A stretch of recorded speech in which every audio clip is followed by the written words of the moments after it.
CADV Storytelling mempersembahkan sebuah karya besar dari S.H. Mintarja dengan judul Meraba Matahari. Cerita ini mengisahkan pertarungan antara kebaikan dan kejahatan yang erat menjadi satu dengan kemunafikan, dibungkus dengan cerita-cerita silat yang menegangkan. Latar cerita tersebut tak jauh dari sejarah kerajaan-kerajaan di masa silam. Selamat menikmati. Pada episode yang lalu dikisahkan bahwa kadang-kadang ada perbedaan pendapat yang sulit dipertemukan meskipun dengan bantuan beberapa orang cantrik yang lain. Namun dalam keadaan demikian, mereka yang berbeda pendapat itu akhirnya sepakat untuk berbeda pendapat. Yang satu tidak memaksakan pendapatnya kepada yang lain, apalagi dengan menyatakan kebenaran pendapatnya bagi semua orang. Sebelum matahari terbit, maka kedua orang anak muda itu pun sudah siap. Demikian pula Ki Ajar Wiyangga. Kuda-kuda yang akan mereka pergunakan telah disediakan pula di samping pendopo bangunan induk Padepokan. Kita akan singgah sebentar di rumah Ki Bekel, Nger. Sebaiknya kalian minta diri kepada Ki Bekel. Baik, Guru.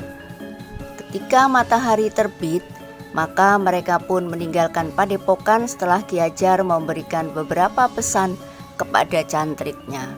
Seorang cantrik yang tertua, bukan saja umurnya, tetapi juga masa bergurunya telah diserai untuk memimpin adik-adik seperguruannya. Mungkin aku akan bermalam di Kadipaten, berkata Ki Ajar kepada para cantriknya. Demikianlah, maka beberapa saat kemudian Ki Ajar, Madhyasta dan Wiknyana pun telah melarikan kuda mereka di bulak panjang yang memisahkan padepokan mereka dengan padukuhan Panambangan. Kedatangan Ki Ajar bersama muridnya pagi-pagi sekali pada saat matahari baru terbit telah mengejutkannya. Maaf Ki Bekel, berkata Ki Ajar. Mungkin kami mengganggu atau bahkan mengejutkan Ki Bekel. Sebenarnya lah kami hanya ingin minta diri. Hari ini Raden Madhyasta dan Wiknyana akan kembali ke Kadipaten. Maksud Ki Ajar kembali pulang ke Kadipaten dan tidak datang lagi ke Padepokan. Waktu mereka tinggal di Padepokan sudah habis.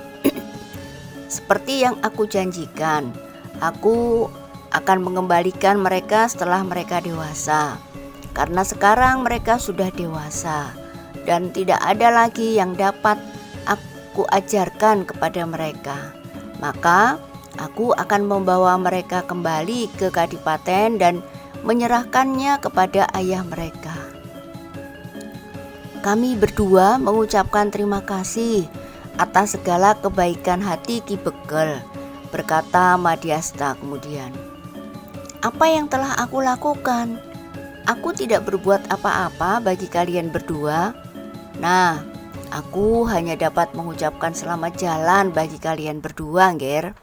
Semoga apa yang kalian dapatkan dari Padepokan Panambangan yang dipimpin oleh Ki Ajar Wiyangga akan dapat berarti bagi Angger berdua di masa datang. Baktiku kepada Kanjeng Adipati Parangkusuma. Terima kasih Ki Bekel.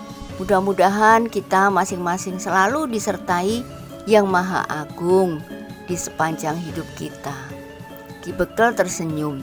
Setiap kali ia melihat kedua orang anak muda, putra Kanjeng Adipati itu, hatinya selalu bergetar.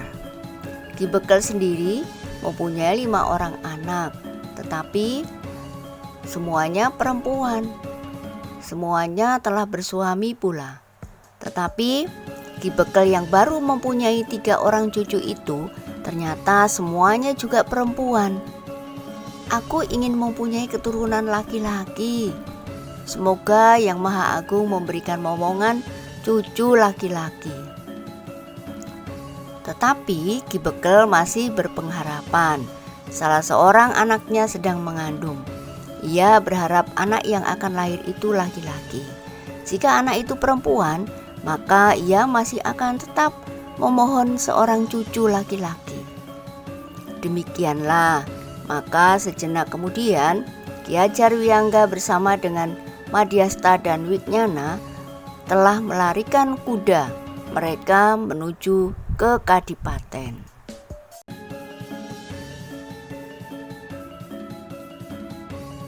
Ketika mereka meninggalkan padukuhan Panambangan, masih terdengar kicau burung-burung liar yang hinggap di pepohonan. Sementara itu, matahari pun memanjat semakin tinggi. Daun padi yang hijau subur, yang bergetar disentuh angin pagi, nampak berkilat-kilat memantulkan cahaya matahari. Sementara embun masih nampak bergayutan di ujungnya yang menunduk. Ki Ajarwiyangga, Madhyasta, dan Wicnyana pun memang tidak melarikan kuda mereka terlalu kencang. Meskipun jarak yang akan mereka tempuh cukup panjang, namun mereka merasa bahwa perjalanan mereka tidak akan mengalami hambatan. Mungkin mereka akan berhenti sebentar untuk beristirahat. Mungkin ada kedai yang memadai, serta yang sekaligus dapat merawat dan memberikan makan kepada kuda-kuda mereka. Sebelum senja kita akan sampai, berkata Ki Ajarwiyangga. Jadi jika kita berhenti beristirahat, ya kita akan berhenti beristirahat sekali atau 2 kali. Mungkin kita tidak sangat memerlukan kesempatan untuk beristirahat, tetapi agaknya kuda-kuda kita memerlukannya. Sedikit lewat tengah hari, Ki Ajarwiyangga yang mengajak kedua orang anak muda itu untuk beristirahat di sebuah kedai. Ki Ajarwiyangga bahwa kedua anak muda itu tentu tidak akan ada yang mengajaknya berhenti. Sementara kuda mereka sudah nampak agak letih dan haus. Ternyata sebuah kedai yang terletak tidak jauh dari sebuah pasar menyediakan tenaga yang dapat merawat, memberi makan dan minum kuda yang kelelahan. Karena itu, maka mereka bertiga pun telah berhenti di kedai itu sambil menyerahkan kuda-kuda mereka kepada seorang yang memang ditugaskan untuk itu. Kehadiran Madhyasta dan Wicnyana di kedai itu sama sekali tidak menarik perhatian, karena keduanya mengenakan pakaian orang kebanyakan. Keduanya sama sekali tidak menunjukkan ciri-ciri bahwa keduanya adalah putra seorang adipati. Namun di dalam kedai itu, Madhyasta, Wicnyana, dan Ki Ajarwiyangga tertarik kepada pembicaraan beberapa orang yang lebih dahulu berada di kedai itu.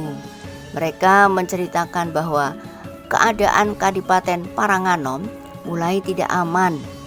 Sekali-sekali terdengar berita tentang perampokan di jalan-jalan yang sepi. Bahkan ada penyamun yang berani melakukannya di siang hari.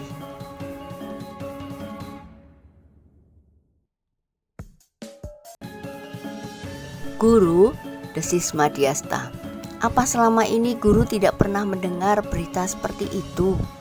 Ki Ajarwiyangga menggeleng. Katanya perlahan-lahan, yang aku ketahui selama ini, Kadipaten Paranganom adalah sebuah kadipaten yang tentram. Tidak terdapat gejolak kejahatan yang pernah mengusik ketenangan kehidupannya. Tetapi menurut orang itu, Ki Ajarwiyangga mengangguk-angguk. Sebenarnya lah mereka mendengar dengan jelas bahwa Kadipaten Paranganom mulai disentuh oleh perbuatan-perbuatan jahat. Tetapi semuanya itu baru kita dengar dari pembicaraan orang di sebuah kedai, guru, berkata Madhyasta. Ya Nger, mudah-mudahan yang terjadi sebenarnya tidak seperti yang kita dengar itu. Mungkin yang terjadi itu tidak terjadi di kadipaten ini, guru, berkata Wicnyana. Atau jika terjadi di kadipaten ini, sekedar sentuhan peristiwa yang terjadi di luarnya. Ya Nger, Meskipun demikian, jika di dekat perbatasan telah terjadi kerusuhan, maka yang tinggal selangkah itu tentu akan segera terjadi pula. Wignyana mengangguk sambil menjawab, "Iya guru, bagaimanapun juga apa yang kita dengar ini akan kita laporkan kepada Kanjeng Adipati. Apa salahnya kita berjaga-jaga? Orang-orang itu tentu bukan sekedar membual, meskipun mungkin yang terjadi tidak tepat seperti apa yang mereka perbincangkan itu." "Guru," berkata Wignyana, "kita juga akan melewati jalan di dekat perbatasan dengan Kadipaten Kateguhan. Ya, tetapi mudah-mudahan kita tidak menemui hambatan." Demikianlah beberapa saat kemudian, setelah mereka minum dan makan serta kuda-kuda mereka pun sudah puas beristirahat serta sudah kenyang pula, maka mereka bertiga pun melanjutkan perjalanan mereka menuju pusat pemerintahan Kadipaten Paranganom. Sejenak kemudian, kuda-kuda mereka telah berlari lagi menyusuri jalan-jalan berbatu. Mereka bertiga memutuskan untuk mengambil jalan terdekat, meskipun bukan jalan yang terbaik. Jalan yang mereka lalui justru akan melewati padang perdu, bahkan lewat tidak jauh dari sebuah hutan yang membujur panjang di perbatasan.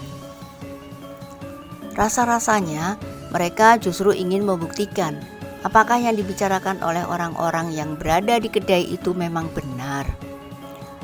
Mungkin kita mendapatkan kesan-kesan tertentu yang dapat membenarkan atau justru bertentangan dengan orang yang dibicarakan oleh orang di dalam kedai itu, berkata Madhyasta. Ki Hajar Wiyangga tidak mencegahnya. Sebagai putra seorang adipati, keduanya tentu ingin mengetahui keadaan sebenarnya dari wilayah kekuasaan ayahnya. Kuda mereka masih berlari. Sekali-sekali jalan menanjak naik, namun kemudian jalan pun menurun dengan tajamnya. Sekali-sekali mereka menyeberangi sungai yang tidak begitu besar, sehingga airnya pun tidak begitu dalam. Ketika matahari mulai beranjak turun, maka Wignyana pun berkata, "Kita akan segera sampai di jalan yang terdekat dengan perbatasan, Kakang Mas." "Ya Dimas, dekat perbatasan dengan Kadipaten Kateguhan yang sekarang pemerintahannya dipegang oleh Kakang Mas Adipati Yudapati." "Apakah keadaan di Kadipaten Kateguhan menjadi semakin memburuk sepeninggal Paman Adipati Prawirayuda, sehingga terjadi kerusuhan di beberapa tempat, bahkan mengalir ke Kadipaten Paranganom?" "Kita belum tahu pasti, Dimas. Bagaimana menurut pendapat guru? Apakah Kang Mas Adipati Yudapati tidak mampu mengendalikan Kadipaten Kateguhan serta Paman Adipati Prawirayuda?" Aku kurang mengenal Angger Adipati Yudapati, Ger. Tetapi aku mengetahui bahwa Adipati Yudapati berguru kepada seorang yang aku kenal dengan baik. Atau ada orang yang tidak menyenanginya sehingga dengan sengaja menimbulkan keresahan? Masih banyak yang perlu diketahui, Ger." Ketiganya pun terdiam sejenak. Kuda-kuda mereka masih berlari di jalan yang semakin dekat dengan hutan yang panjang. Namun tiba-tiba saja Wignyana itu pun berkata, "Kakang Mas, jangan-jangan justru kerusuhan itu terjadi di Kadipaten Paranganom, baru merembes ke Kateguhan. Jika demikian, kita harus dengan cepat bukan saja menumpasnya, tetapi juga mencari sebabnya." "Ya," Wignyana mengangguk-angguk. Ketika kemudian mereka mendekati sebuah tikungan pada jarak terdekat dengan hutan yang memanjang, Ki Hajar berkata, "Berhati-hatilah, Ger." Madhyasta dan Wignyana yang patuh kepada gurunya itu memperlambat kudanya. Ketika mereka sampai di kelok jalan, maka keduanya benar-benar berhati-hati. Untunglah bahwa Ki Hajar telah memberi peringatan kepada mereka. sehingga mereka menarik kendali kuda mereka. Beberapa langkah dari tikungan terdapat tali ijuk yang menyilang jalan. Tali ijuk yang sengaja diikat pada 2 batang pohon yang berseberangan setinggi dada orang yang berkuda. Madhyasta dan Wicnyana yang berada di depan segera berhenti dan meloncat turun. Mereka sadar bahwa mereka berhadapan dengan bahaya yang dapat mengancam jiwa mereka.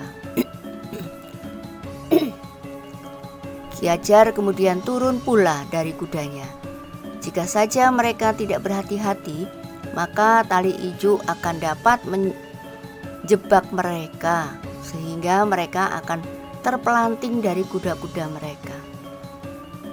Dengan geram Madhyasta berkata, "Jika apa yang dikatakan orang di kedai itu bukan sekedar dongeng, sekarang kita hadapi kenyataan itu di sini. Bukankah kita masih tetap berada di Parang Anom?"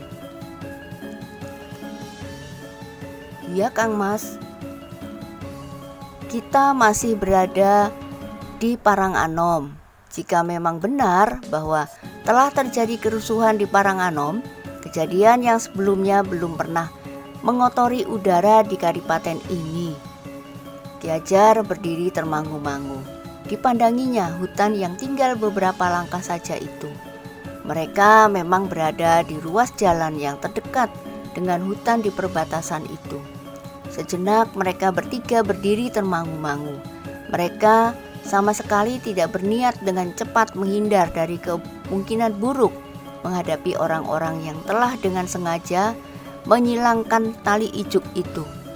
Bahkan mereka bertiga seakan-akan menunggu apa yang akan terjadi kemudian, meskipun mereka dapat saja merunduk, menyusup di bawah tali ijuk itu dan melarikan kuda mereka. Dalam pada itu, tiba-tiba saja mereka mendengar suara tertawa. 4 orang bertubuh tinggi, berbadan kekar dan berwajah garang muncul dari dalam hutan. Seorang di antara mereka berkata, "Luar biasa, jarang sekali orang yang sempat menghindari jebakan kami. Apalagi orang yang berkuda dari arah tikungan. Tetapi kalian sempat menarik kendali, sehingga kuda kalian berhenti sebelum tali itu melemparkan kalian dari kuda-kuda kalian." Wicnyana yang menyaut, "Kalian hanya menjebak orang-orang yang lewat dari satu arah. Kenapa justru orang-orang yang akan pergi ke arah pusat kota pemerintahan Parang Anom?" Orang yang berwajah garang itu mengerutkan dahinya, katanya, "Pertanyaanmu bagus anak muda, tetapi aku tidak dapat menjawab. Kami sama sekali tidak pernah memikirkannya, bahwa jebakan kami hanya berlaku bagi mereka yang berkuda dari satu arah. Mungkin kami mempunyai firasat bahwa kalian akan lewat jalan ini menuju pusat pemerintahan Kadipaten Parang Anom. Lalu, apa maksud kalian dengan merentang tali ijuk ini menyilang jalan itu? Kau sudah tentu tahu apa yang kami inginkan, karena kalian tidak terlempar dari kuda kalian. Maka baiklah, aku katakan saja bahwa aku ingin merampas semua harta kalian. Kami adalah sekawanan penyamun. Kami tidak perlu menyembunyikan kenyataan diri atau berpura-pura.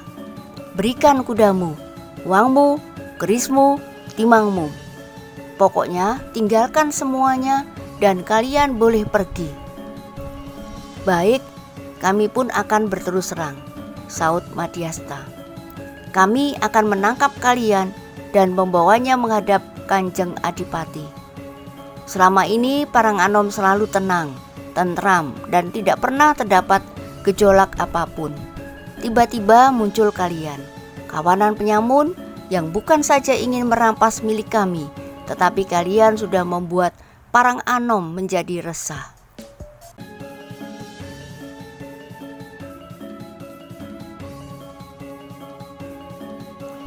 Para penyamun itu tertawa. Seorang di antara mereka berkata, "Itu memang kami sengaja, karena selama ini Parang Anom tenang-tenang saja, maka banyak orang yang menjadi lengah dan tidak berhati-hati. Nah, karena itu maka Paranganom menjadi ladang yang sangat subur bagi kami. Di daerah yang tidak sedamai Paranganom, tidak akan ada orang yang memilih jalan ini untuk memilih jalan yang ramai, meskipun agak jauh.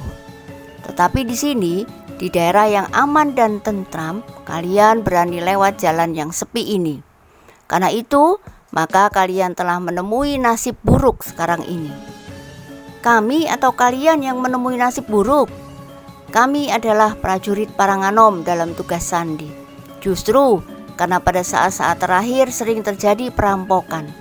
Semula kami tidak mempercayainya, karena selama ini Paranganom selalu aman dan tentram. Namun di sini kami menemukan kenyataan itu. Di Paranganom memang ada sekawanan perampok, dan bahkan mungkin sekelompok perampok yang justru memanfaatkan ketenangan masyarakat. Paranganom yang kalian anggap lengah, memang mungkin rakyat menjadi lengah, tetapi tidak untuk prajurit. Persetan dengan celoteh kalian. Jika kalian prajurit dalam tugas sandi, kenapa kalian membawa orang tua itu bersama kalian? Madyasta dan Wijnana serentak berpaling kepada Ki Ajarwiyangga yang berdiri saja seolah membeku. Orang tua itu hanya kebetulan seperjalanan. Agaknya orang tua itu sudah mempunyai firasat buruk bahwa Paranganom sekarang memang sudah tidak lagi aman dan tentram. Sudahlah, jangan mengaku aku prajurit. Bahkan seandainya kalian prajurit, kalian harus tunduk kepada kami sekarang ini. Serahkan semua yang kalian punya, juga orang tua itu. Kemudian, karena kalian prajurit, maka perlakuan kami agak berbeda. Kenapa jika kami prajurit? Bertanya Wijnana. Karena kalian prajurit, maka kalian akan kami bunuh di sini. Biarlah Paranganom menyadari betapa rapuhnya kekuatan Kadipaten Paranganom yang katanya aman dan tentram. Orang tua itu akan kami lepaskan untuk bercerita bahwa 2 orang prajurit Paranganom telah mati dibunuh sekawanan perampok. Orang tua itu akan bercerita bahwa ternyata para prajurit Paranganom tidak mampu melindunginya, sehingga ia harus menyerahkan semua miliknya kepada orang-orang yang merampoknya di jalan ini.